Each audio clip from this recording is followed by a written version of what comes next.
Hey, sometimes your problem is someone else's solution or vice versa. Sometimes one man's trash is another man's treasure, right?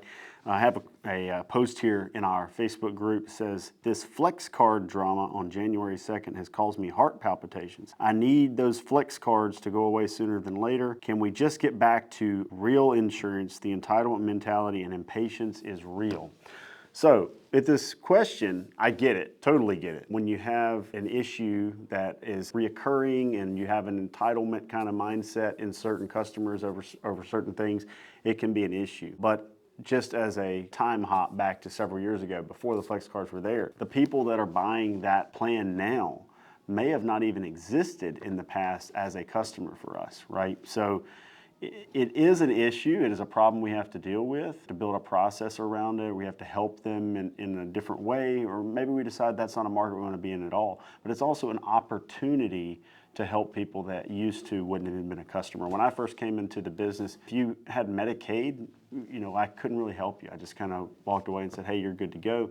And then the dual special needs plans evolved. And so there's a lot of presentism where in present time, I could be annoyed by a concept that used to I would have looked at as a positive, right? And I think this is just kind of almost like we're talking about the customer having an entitled mindset, but sometimes we have an entitled mindset at the same time. And I don't mean that as a dig at anyone who posted that. The next concept here that kind of is along the same line is someone was talking about having bottlenecks because they don't have the proper automation in their tech stack, if you will.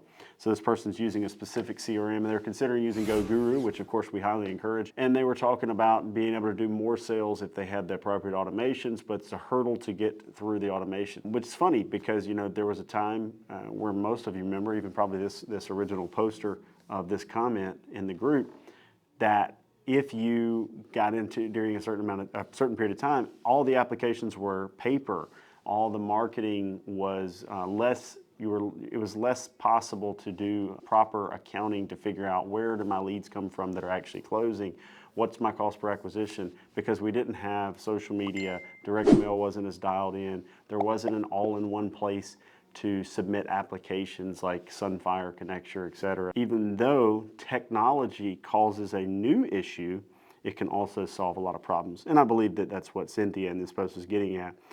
She was talking about, so I'll give you guys this hint, she was talking about wanting to add GoGuru, but right now she's using Agency Block as well as Calendly and Zapier. The thing is, if you have GoGuru, it replaces Calendly, you don't need it, and all of the connections to other platforms are not through Zapier anymore, they're within GoGuru, so you don't need those other platforms, so hopefully that helps in your decision-making processes to proceed there. Anyway, just wanted to say that today. One man's trash is another man's treasure. Make sure you're looking at your problem sometimes as when you're having to solve a problem for a customer, that's what we do. We solve problems for customers, and without that problem, you might not have the customer. So thanks for watching today. I hope this helped answer a couple of questions in the group.